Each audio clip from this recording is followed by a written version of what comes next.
I want to start off by saying, first and foremost, I'm proud of you. There's not a single thing about you that's not normal, good, and decent. And you're not alone. There are tens of millions of people around the world and millions of people right here in America and people right in your neighborhood who may be or are perceived to be gay, lesbian, bisexual, transgender. They're normal people. But so many people in your circumstance are experiencing being bullied or ridiculed. And I know it's not only hurtful, but sometimes it can be literally frightening. And there is absolutely no justification for it. Just remember there was a woman named Eleanor Roosevelt, President Roosevelt's wife. She once said, "No one can make you feel inferior without your consent. Don't give your consent." Look around you. Look at the people who are the bullies. They're the same ones who are making fun of every other kid in your class who has something different about him or her. They made fun of me because I stuttered, and it hurt. The only thing all of us had in common is that we were the vehicles to be used by those losers to try to make themselves feel superior. It's not about you, it's about them. But folks, it's hurtful. And sometimes it's really hard to understand that it's the bully who's really the inferior one. That doesn't make it any easier for you. It doesn't make it hurt any less. It doesn't make the fear go away. But I came to understand because of my mother and father that the fact that I stuttered didn't make me less bright, less worthy, or less of a person as they tried to make me feel.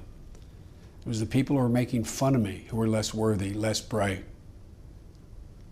You know, although I didn't like it at the time, I now, as a grown man and Vice President of the United States, look back on it now and realize it really was a godsend to me. It gave me so much self-confidence, and it helped me grow. But most of all, it made me more sensitive to see inside the hurts other people feel. I came out of it a much stronger person. And now when I look back, I see, though, just how weak those bullies actually were.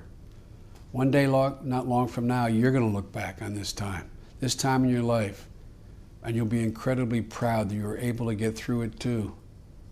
And the rest of us will be incredibly grateful because you're the people. You're the people who are going to grow up to be the adults who help society become more caring, more decent, more mature. You know what it's like, so you won't do it to anybody else for any reason.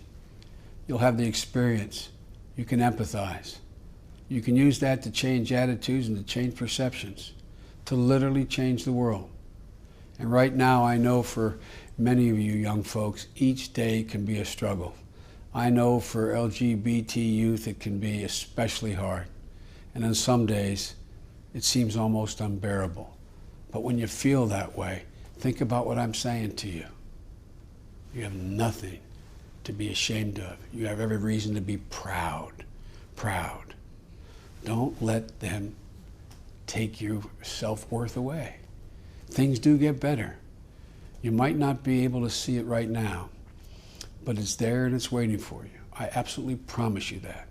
So fight through and keep going. You know, the life that lies ahead is so much greater than the difficulties that lie behind you. It will get better, and I look forward to the day when all of you are able to make us all feel better about ourselves as a country.